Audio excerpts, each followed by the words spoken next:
Every Halloween, my neighbor, Mr. Harlow, places a big orange bowl of candy on a small wooden table beside his front door. Same spot every year. Same sign. Please take one.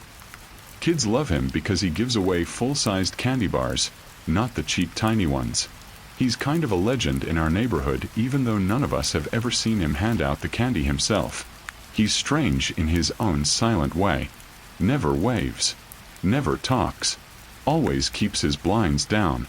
Sometimes I wonder if he can even hear kids laughing outside anymore. This year, I was taking my little sister, Emma, trick-or-treating. She was dressed as a tiny witch, complete with a crooked hat she kept adjusting. I was dressed as a tired older brother. Because I am one.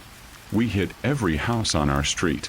Fake cobwebs, fog machines, cheap jump scares. The usual. Then we reached his house. The table was there. The bowl was there. But the sign wasn't. Instead, a black card lay across the pile of candy. Do not touch until midnight. Emma squinted.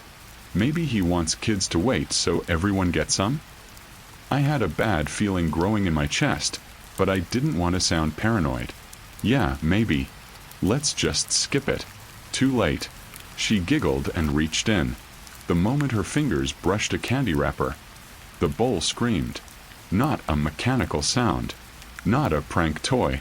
It was a voice. Terrified. Hurting. Human. The bowl vibrated like something trapped inside was begging not to be touched.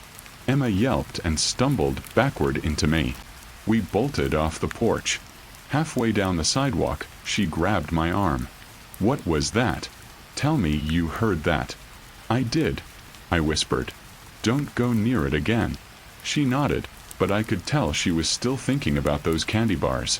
When we got home, Mom asked what took us so long. I told her nothing unusual happened. Because what was I supposed to say? Oh, the candy screamed at us.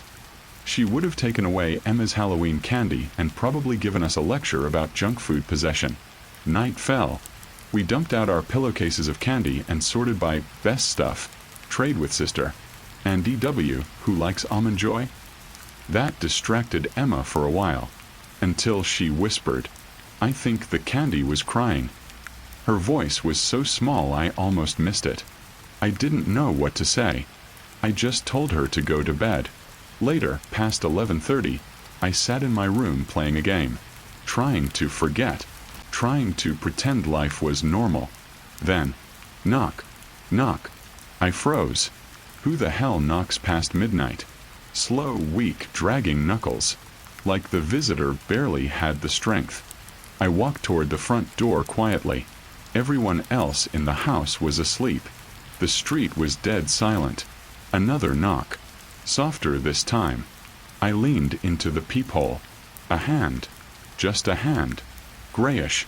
Veins bulging like something had chewed its way through the skin. It held a candy bar. One from the bowl. The wrapper was torn.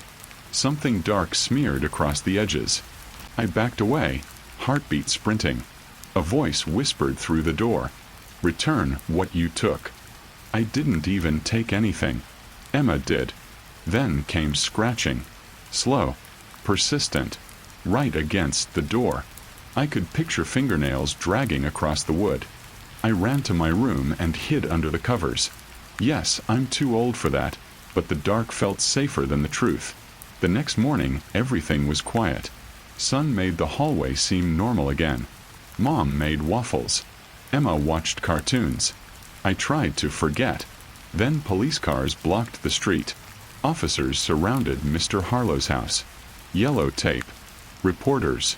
Neighbors gathering like moths. An officer gagged into the bushes. That freaked me out more than anything. Curiosity dragged me closer. A paramedic noticed me staring. He's dead, she said quietly. Been dead for a long time. My heart flipped. What about the candy?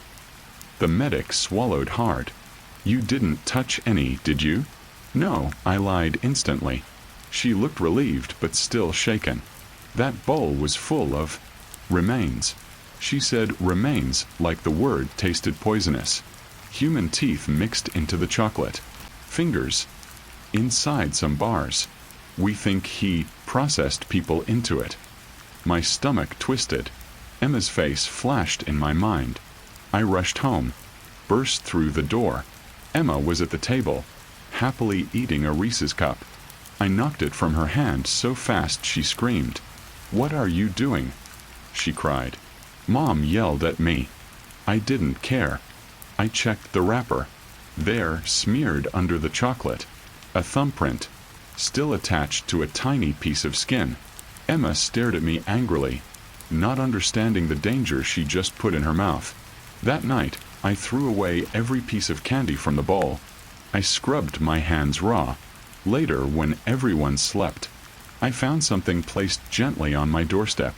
A carefully wrapped candy bar, the wrapper tied with a human tendon like ribbon. A handwritten note. "You still owe one." I dropped it, ran upstairs, closed the curtains. The street outside was empty, except for a shadow leaning on a cane by the porch light, watching, waiting. I used to love Halloween. Now, when October arrives, I pray midnight never comes, because somewhere out there, someone is missing what we took, and they want it back. I used to think Halloween traditions were harmless. Candy bowls, porch lights, a quick knock, take one and go. Now I keep our lights off, our door locked, our curtains drawn tight. Some neighbors give away treats. Others give away pieces of someone. If you ever see a sign telling you to wait until midnight, don't. Keep walking. Don't look back. Because when the candy starts screaming, it isn't trying to scare you. It's begging for help. Stay safe this Halloween. Stay alert. And remember, not every monster wears a costume.